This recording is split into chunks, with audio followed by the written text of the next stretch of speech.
안녕하십니까? 네, 반갑습니다. 이재명입니다. 새해 복 많이 경기지사. 받으세요. 아이고 새해 복 많이 받으십시오. 네. 예. 경기지사 출마하시는 거잖아요. 글쎄요, 뭐 아직 확정은 아닌데 뭐 네. 그렇게 될 가능성이 많아 보이네요. 네. 네, 그러시려면은 이제 성남시정을 좀 하나둘 정리를 좀 하셔야겠네요. 오늘도 하루 종일 뭐 여기저기 챙기고 있었는데요. 네. 제가 어떤 기자분한테 드린 말씀인데 성남시장 1시간은 100만 시간의 가치가 있다. 제가 그렇게 얘기하잖아요. 예. 실제로 중요한 일이어서요. 어떤 한순간 마지막 순간까지도 최선을 다해서 일단 시정에 집중하려고 합니다. 물론 그러셔야겠죠. 네, 네. 예. 근데 이 그 대표적인 복지 사업 중에 하나가 청년 배당 사업이었는데 네. 지난번에 저희가 인터뷰할 때도 질문 드렸더니 이번에는 될 거다. 네. 자신 있게 말씀하셨는데 또 그 야당의 반대로 그 조례 야당이 뭐 아예 조례 폐기를 추진하고 나섰더라고요. 이 청년 배당 문제는요. 이번에 예. 야당이 폐지하겠다고 하는 거는 일종의 정치적 그 프로파간다예요. 네. 왜냐하면 이미 조례도 있고 네. 또 작년 연말에 자기들이 동의해서 올해 본 예산이 편성이 되어 있어서 네. 이미 또 집행하고 있어요. 오늘도 제가 확인하고 왔는데 그런데 이걸 폐지하려면 사실 작년에 예산을 삭감했어야죠. 네. 다른 예산은 다 삭감했으니까. 네. 근데 그거는 통과시켜 놓고 이번에 이제 폐지 조례를 낸다는데 폐지 조례가 과반수로 통과가 돼도 네. 제가 거부권을 행사하면 이번에 3분의 2 동의를 받아야 되거든요. 예. 그런데 우리 민주당 측에서 그걸 동의할 리가 없기 때문에 네. 어차피 안 되는 거죠. 이제 안 되는 거 알면서 공세로 하는 겁니다. 크게 걱정은 안 하시고 계시는군요. 문제는 이제 이번 지방선거 결과에 따라서 이 정책의 운명이 갈리겠죠. 예를 네. 들면 이거 폐지하겠다고 하는, 예를 들면 뭐 교복도 폐지하겠다, 청년배당도 폐지하겠다, 뭐 폐지하겠다는 게 많은데 이런 거 폐지하겠다는 사람들이 집권하면 폐지되는 거고, 네. 그게 아니면 또 유지될 수 있고 결국 뭐 선거의 운명이 달렸다고 봅니다. 올해는 그냥 진행하고요. 네. 올해는 어쨌든 그냥 진행이 되는 거다. 네, 그렇습니다. 알겠습니다. 자, 그러면 오늘은요, 저 선거하고 정치 얘기에 좀 초점을 맞춰서 말씀을 좀 나눠보겠습니다. 남경필 지사가 자유한국당으로 복당했지 않습니까? 네. 지방선거를 앞둔 이 시장께는 이게 기회일까요? 악재일까요? 뭐 있는 현실을 가지고 뭐 평가할 필요는 없을 것 같고 저는 그렇게 될 거라고 봤어요. 네. 왜냐하면 소위 그 진보는 분열로 망한다, 보수는 부패로 망한다 이런 말이잖아요. 흔히 그런 얘기가 있었죠. 예를 들면 가치와 이념을 중시해서 갈라지는 게 전문인 이 소위 진보 진영도 선거 때가 되면 연대하든 통합을 하든 후보 단일화를 하든지 진영을 하나로 만들잖아요. 네. 그런데 이익 중심인 이 보수, 네. 제가 표현하기로는 가짜 보수들, 이익에 매몰된 가짜 보수들 입장에서는 이익을 버려가면서 분열할 리가 없습니다. 네. 어떤 경우도 반드시 후보가 정리가 돼서 1대1 구도가 될 거라고 보죠. 그렇군요. 그런데 결국 그 과정이 진행되고 있다고 생각해서 저는 특별한 의미를 두고 있지는 않습니다. 자, 그럼 1대1 구도라면은 여당에서 지금 누가 한 명이 될지가 또 이제 관심사인데. 네네. 일단 본선전 경선이라는 또 허들이 하나 남아 있지 않습니까? 네네네. 일단은 친문 주자들에게 아무래도 당내 역학관계상 네. 좀 이득이 있을 거다라는 분석들이 많은데. 네. 전해철 의원 있잖아요. 네. 전해철 의원은 전형적인 친문 주자라고 할 수가 있고. 네. 어떻게 자신 있으세요? 이번 이제 대통령 선거 다음에 벌어지는 이번 지방선거는 소위 이제 촛불혁명의 한 과정이라고 저는 생각해요. 네. 문재인의 측근들이 정권을 만든 게 아니고 국민이 만들었죠. 네. 촛불 국민들이 만들었고요. 근데 이 촛불 국민들이 바라는 바는 공정한 나라를 만들자는 것이고, 예. 결국 문재인 정부가 성공하고 공정한 나라가 되는 과정에서 과연 누가 더 도움이 될 것이냐는 국민들이 선택하겠죠. 네. 저는 촛불혁명 이전에 그 국민들하고 촛불혁명을 거친 국민들은 완전히 다른 존재라고 봅니다. 네. 1억 개의 눈, 귀, 그다음에 5천만 개의 입을 가진 그야말로 집단 지성을 장착한 유기체다. 저는 이렇게 생각하는데요. 대통령을 끌어내린 그 고도의 지성을 갖춘 정치 집단, 유기체가 합리적 판단을 할 거라고 저는 봅니다. 네. 그리고 이제 그 선택을 받도록 제가 노력하면 되고요. 그 선택의 결과에 제가 따르면 되는 거죠. 뭐. 네, 뭐 그럼에도 불구하고 그 지난번 대통령 선거 경선 때 네. 막 당시 문재인 후보한테 막 공격도 하고 그러셨잖아요. 공격했겠어요. 그냥 제 입장을 관철하기 위해서 편하고 하는 건 있긴 한데 그거야 하나의 과정이고 결국은 이제 그 결과들 저희가 다 인정하고 뭐 문재인 정부 수립을 위해서 최선을 다해서 협조했고요. 또 문재인 정부가 지금 이제 들어선 후로 문재인 정부 성공을 위해서도 최선을 다하고 있고 네. 특히 중요한 거는 남이 아니라 우리라는 거죠. 예. 문재인 정부 민주당 정권이 성공하지 않으면 이재명의 미래도 없는 거죠. 대한민국의 미래도 없다고 저는 봅니다. 네. 그러니까 이거는 우리 공통의 이해관계가 있는 것이기 때문에 예를 들면 저를 문재인과 친하냐 안 친하냐 뭐 이런 측면에서 보지 말고 네. 문재인 정부의 성공, 민주당 정권의 성공, 그다음에 정권 재창출, 그걸 통한 새로운 나라 건설에 이재명이 필요하냐 안 하냐 뭐 이렇게 판단하면 되는 거지. 누구하고 친하냐 안 하냐 이런 걸로 자꾸 문제를 만드는 거는 저는 일종의 갈라치기 네. 프레임이라고 보고요. 이것도 일종의 이간질에 가깝다 생각합니다. 그러면요. 정치에서 친하냐 안 친하냐가 뭐가 중요하겠어요.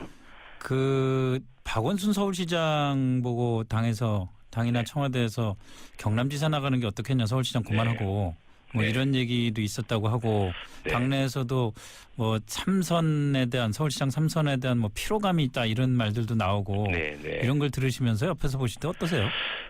저는 이게 이제 당이나 청와대에서 했다기보다는 이제 사실 김경수 의원께서 하신 말씀이에요.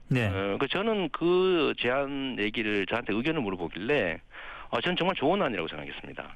김경수 의원이 직접 의견을 이 시장님께 물어본 일이 있어요. 물어봤습니까? 저는 김경수 의원이 선의를 가지고 한 얘기인 건 저는 알고 있고요. 본인이 중도 사퇴할 수도 없고 또 그런 경남의 정치 구도도 있지만 지금 박원순 시장께서도 지역 기반을 가지는 것도 나쁘지 않다. 그리고 서울 3선보다는 오히려 그쪽에서 역량을 확대하는 게 훨씬 나을 수도 있다는 그 의견이 그걸 나쁜 것 같지 않았어요. 그래서 그건 정말로 선의로 한 제안으로 저는 생각이 됐고요. 그때 혹시 서울시장 노리고 계실 때 그런 의견 물은 거 아닙니까? 전혀 아닙니다. 그 한참 후인데요. 제가 서울 안 나간다 한 후인데 저는 좀 선의로 받아들이면 좋겠고요. 거기에 대해서 의견이 다를 수 있잖아요. 예를 들어 박 시장께서는 서울에 남은 과제가 있다고 보시는 거고 서울시정을 통해서 하고 싶은 일이 있으신 거죠. 또 어떤 그 결정도 존중해야 되고 또 그런 의견도 낼 수 있고. 근데 이걸 마치 특정 정치 세력이 특정인을 제거 또는 견제하기 위한 움직임이라고 해석하는 거는 좀 전 과잉됐다고 봅니다. 자, 그럼 뭐 국정과 관련된 얘기로 좀 넘어가 보겠습니다. 사실 최근 오늘 발표된 거죠. 오늘 발표된 문재인 대통령 지지율을 보니까 처음으로 그 50%대로 떨어졌더라고요. 50%대라고 그러지만 사실상 이제 뭐 60% 가까운 지지율인데 이게 그 대충 분석을 보면은 그 남북 아이스하키 대표팀 문제라든지 그 소위 말하는 자유한국당이 그 내세우는 뭐 이 평양 올림픽 프레임 이런 것들 때문에 떨어졌다는 그 분석들이 많이 나오고 있는데 시장님 보시기에는 어떻습니까? 지금 이제 저는 젊은 세대들의 지지 이탈이 많다고 얘기를 들었는데요. 아마 그런 것 같아요. 이 젊은 세대들이 통일에 대한 뭐 열망이랄까요? 뭐 그런 것보다는 꼭 굳이 해야 되냐 이런 생각이 좀 많은 것 같고요. 젊은 세대한테. 그렇게 된 이유는 지금 이제 9년 보수 정권 동안에 통일 비용 얘기만 했지. 통일로 인해서 우리가 얻을 수 있는 이익에 대한 얘기는 전혀 하지 않았거든요. 그러다 보니까 통일이나 남북 관계 개선이라고 하는 게 안 그래도 힘들어 죽겠는데 우리한테 피해를 입힌다 이런 생각을 하게 된 것 같습니다. 안타까운 현실이죠. 예를 들면 남북 단일팀 하니까 그 힘들게 만든 없는 기회 만들었던 우리한테 왜 그 기회를 뺐느냐라는 생각이 또 강한 것 같고요. 또는 이제 비트코인 이런 거래에 대해서도 새로운 기회의 가능성인데 왜 그렇게 우리 입장을 고려해주지 않느냐 이런 섭섭함들이 있는 것 같아요. 그런데 저는 좀 일시적인 현상일 거라고 보고요. 예를 들면 정부가 악의를 가지고 나쁜 방향으로 가고 있다고 하면 회복하기 어렵겠지만 좋은 방향으로 노력하는 과정에서 생기는 일종의 약간의 오해 그리고 이제 자유한국당의 어처구니 없는 공격 네. 이런 것들 때문에 오늘 일시적인 좀 흔들림 현상이라고 생각이 됩니다. 금방 회복될 수 있을 것 같다. 네, 자유한국당이 예를 들면 인공기 태운 뭐 사람을 김정은 명예훼손으로 경찰이 수사한다더라 이런 논평 내고 그러던데 네. 어떤 데는 또 나경원 의원이 평양 올림픽 얘기하면서 왜 북한 단일팀 하냐 이런 얘기하고 그러던데 네.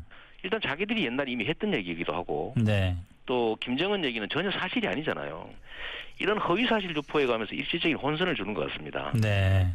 정말로 집단지성을 장착한 촛불혁명을 거친 국민들은요. 그런데 안 속습니다. 네. 잠깐 혼선이 있겠죠. 정말로 후한무치하다. 그런 생각이 좀 듭니다. 이거 나라를 생각하는 게 아니라 네. 자기 이익을 위해서 나라를 망쳐요.